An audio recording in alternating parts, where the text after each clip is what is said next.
Hello everyone, you are watching Indian stock tuber. और काफी दिनों से एक आईपीओ का माहौल सा चल रहा है, जिसके बीच मुझे आपसे बहुत सारी क्वेरीज मिल रही हैं। तो मैंने सोचा एक डेडिकेटेड वीडियो ही बना देता हूं। और जो लोग मेरे चैनल पर नए आए हैं, मैं उनको बताना चाहता हूं कि मैं बनाता हूं वीडियो स्टॉक मार्केट और पर्सनल फाइनेंस के बारे में। और इससे रिलेटेड आपकी अगर कोई भी क्वेरी है तो आप मुझे पूछ सकते हैं कमेंट सेक्शन में या फिर मेरे इंस्टाग्राम पर। और कुछ रिफाइंड सीखना चाहते हैं तो कंसिडर करें हमारे टेलीग्राम चैनल को ज्वाइन करना। और आपको यूट्यूब चैनल तो सब्सक्राइब करना ही है मेरे भाई। तो चलिए वीडियो को शुरू करते हैं।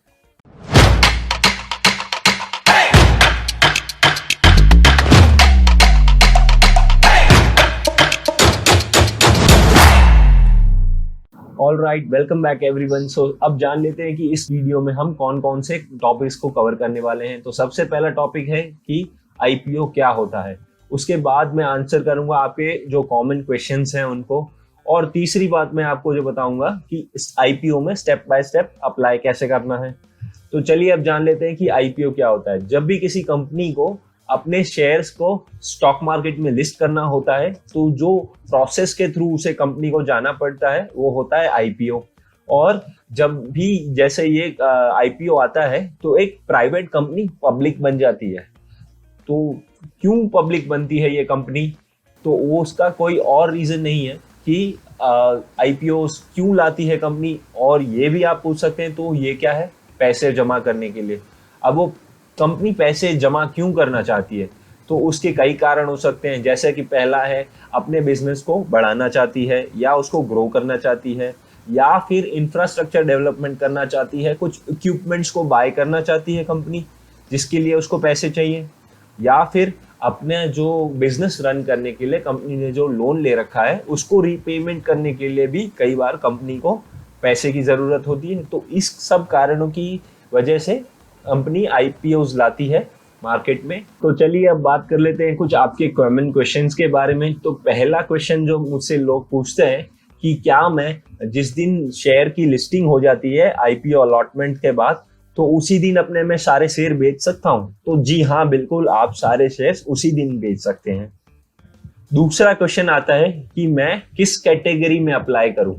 तो देखिए, जनरली हम सब कौन सी रिटेल इंडिविजुअल कैटेगरी में अप्लाई करते हैं, लेकिन उसके अलावा हमारे पास एक और कैटेगरी होती है, शेयर होल्डर्स कैटेगरी। समझ लीजिए कि आपने मान लीजिए कि एक कंपनी ए है और उसकी कोई एक पेरेंट कंपनी है, जैसे मान लीजिए कंपनी बी। तो कंपनी बी के शेयर्स अगर आप होल्ड करके रखे हैं अपने डीमैट अकाउंट में, तो फिर आप शेयर होल्डर कैटेगरी में कंपनी ए के आईपीओ के लिए अप्लाई कर सकते हैं। और तीसरी कैटेगरी होती है एचएनआई, हाई नेटवर्थ इंडिविजुअल्स। अब ये कौन सी कैटेगरी होती है कि रिटेल इंडिविजुअल इन्वेस्टर्स जो होते हैं ना, उनकी एक लिमिटेशन होती है, वो 2 लाख रुपए से ज्यादा का इन्वेस्टमेंट किसी भी आईपीओ में नहीं कर सकते। और जो लोग 2 लाख रुपए से ज्यादा का इन्वेस्टमेंट करना चाहते हैं आईपीओ में, तो उनके लिए ये कैटेगरी होती है हाई नेटवर्थ इंडिविजुअल्स। तीसरा सवाल जो लोग मुझसे अक्सर पूछते हैं कि जब भी कोई कंपनी आईपीओ लेकर आती है, वो कभी कभी ये भी कहती है कि हम जो आईपीओ से पैसा रेज करने वाले हैं, इससे हम अपना डेट कम करेंगे या फिर अपना लोन कम करेंगे। तो क्या ये अच्छी बात है या बुरी बात है? तो मान लीजिए, मैं आपको एक एग्जांपल के थ्रू बताऊंगा। एक कंपनी ए है जो अपना रेवेन्यू है उसका 100 रुपए, और उसके पास जो उसके बाद प्रॉफिट आफ्टर टैक्स जो बचता है वो रुकता है 50 रुपए।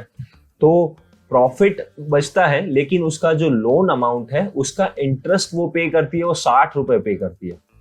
तो अब क्या हुआ कि 10 रुपए का एक नेट लॉस आ गया, जिसकी वजह से कंपनी कंटिन्यूअसली लॉस बुक कर रही थी।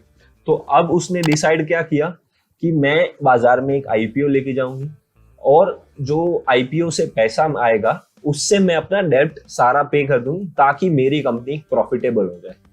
इस सिनेरियो में कंपनी अगर अपना लोन चुकाने के लिए पैसा रेज कर रही है, तो ये कोई गलत बात नहीं है, ये बिल्कुल ही अच्छी बात है।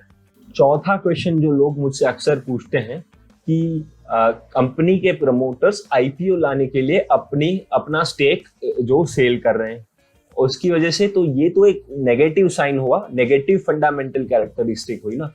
तो देखिए, आप मान लीजिए कि आप एक कंपनी चला रहे हैं जिसमें आप 5 साल 6 साल से प्रॉफिटेबली रन कर रहे हैं उसको। तब क्या होता है कि काफी सारे लोग ऐसे होते हैं जो इन्वेस्ट करने के लिए उस कंपनी में इच्छुक होते हैं या फिर उस कंपनी में इन्वेस्ट करना चाहते हैं। तो ऐसे समय में क्या करती है कंपनी एक आईपीओ लेके आती है और इस वक्त वो ऑफर फॉर सेल के जरिए अपने शेयर्स इशू करती है, जो मतलब कि प्रमोटर्स के पास जो उसके शेयर हैं उनको वो बेचेगी और वो उन इन्वेस्टर्स को ऑफर करेगी। ठीक है, तो उस हिसाब से आपको एक शेयर मिल जाएगा मार्केट में। दूसरी बात कि सेबी का एक रूल है कि आफ्टर आईपीओ लिस्ट हो जाए उसके बाद आप 75% से ज्यादा का स्टेक प्रमोटर्स के पास नहीं हो सकता। एक और सवाल जो लोग मुझसे अक्सर पूछते हैं वो ये है कि अपने आईपीओ के अलॉटमेंट चांसेस को मैक्सिमाइज कैसे किया जाए। तो नंबर 1 पॉइंट है, आप हमेशा आईपीओ को कट ऑफ प्राइस पे अप्लाई कीजिए। तो कट ऑफ प्राइस ये होगा कि जो भी कंपनी अपने आईपीओ के प्राइस के लिए बैंडविड्थ देती है उसमें से जो भी प्राइस डिसाइड होगा ऑटोमेटिकली शेयर्स आपको उस प्राइस पे इशू हो जाएंगे। इसका मतलब होता है कट ऑफ प्राइस। दूसरा पॉइंट जो आता है वो है apply multiple application from different pan card. तो इसका मतलब क्या हुआ कि आपके पास एक पैन कार्ड होता है लेकिन डीमैट अकाउंट आपके पास मल्टीपल हो सकते हैं। जैसे कि आपने एक अकाउंट खोल लिया जीरोधा में, एक अकाउंट खोल लिया आप स्टॉक्स में, तो आपके पास पैन कार्ड तो एक ही है लेकिन अकाउंट 2 हो गए। तो अगर आप दोनों ही अकाउंट से अप्लाई कर देंगे तो आपका एप्लीकेशन रिजेक्ट हो सकता है। लेकिन हम ऐसा नहीं करेंगे, हम करेंगे कि आप एक जो एप्लीकेशन है वो एक अपनी मदर के नाम से सबमिट कर लेंगे या फिर एक अपने फादर के नाम से सबमिट कर लेंगे या फिर किसी और रिलेटिव के नाम भी सबमिट कर सकते हैं। तो इससे क्या है कि आप सभी के पैन कार्ड्स अलग अलग हो जाएंगे, तो अलॉटमेंट के चांसेस मैक्सिमाइज हो जाएंगे। अगला क्वेश्चन है एफपीओ क्या होता है। तो एफपीओ का मतलब होता है फर्दर पब्लिक ऑफर।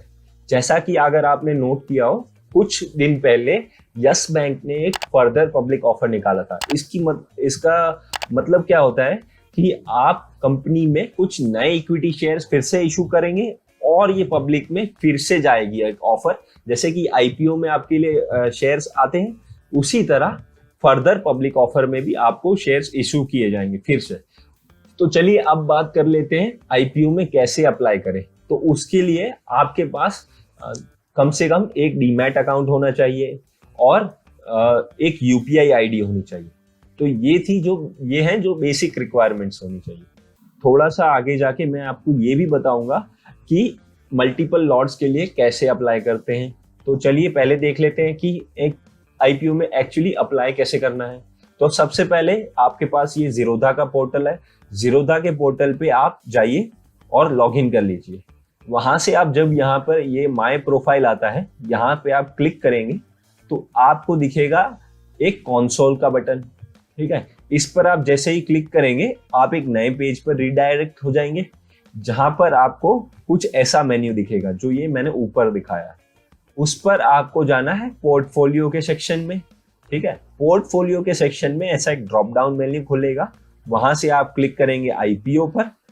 ठीक है, उसके बाद आप जो भी उस समय या करंटली ओपन आईपीओ होंगे उसके बारे में आपको जानकारी मिल जाएगी। ठीक है, तो आप वहां पर जो भी आईपीओ पे अप्लाई करना चाहते हैं उसको देखें और उसके बिड बटन को क्लिक करें। अगला काम जो ये आएगा कि जो भी समझ लीजिए कि मैंने उज्जीवन स्मॉल फाइनेंस बैंक का लिए आईपीओ अप्लाई करना है, तो ये यहाँ पर आपको कुछ जनरल डिटेल्स मिल जाएंगी। आप एक बात ध्यान रखिएगा कि मिनिमम ऑर्डर क्वांटिटी जो है वो 400 है। तो आपको मिनिमम, अगर आप एक लॉट के लिए अप्लाई कर रहे हैं तो आपकी मिनिमम ऑर्डर क्वांटिटी होगी 400। ठीक है, यहाँ पर आप अपनी यूपीआई आईडी को फिल करें और वेरीफाई बटन पे क्लिक करेंगे। आप अपनी यहाँ से कैटेगरी को चूज कर लीजिए और यहाँ पर मिनिमम क्वांटिटी को एंटर कर दीजिए। उसके बाद कट ऑफ प्राइस पर चेक कर दीजिए। उसके बाद ये जो मार्क बटन है उसको भी आप क्लिक कर दीजिए और एप्लीकेशन सबमिट कर दीजिए। अगर आपको मल्टीपल लॉट्स के लिए अप्लाई करना है तो आप यहाँ मान लीजिए कि 2 लॉट्स के लिए अप्लाई करना है, तो यहाँ जो 400 मैंने क्वांटिटी एंटर करी है उसको मैं मल्टीप्लाई कर दूंगा 2 से। मतलब ये जो मिनिमम क्वांटिटी थी 1 लॉट के लिए, उसको मैं मल्टीप्लाई करूंगा 2 से। तो इस केस में मेरे पास 800 शेयर्स के लिए मिनिमम मुझे अप्लाई करना पड़ेगा। और आप यहाँ देख सकते हैं कि जो पेएबल अकाउंट है, मतलब पेएबल अमाउंट है, वो आपको यहाँ डिस्प्ले हो जाएगा। जैसे ही आप सबमिट क्लिक करेंगे आपकी एप्लीकेशन सबमिट हो जाएगी।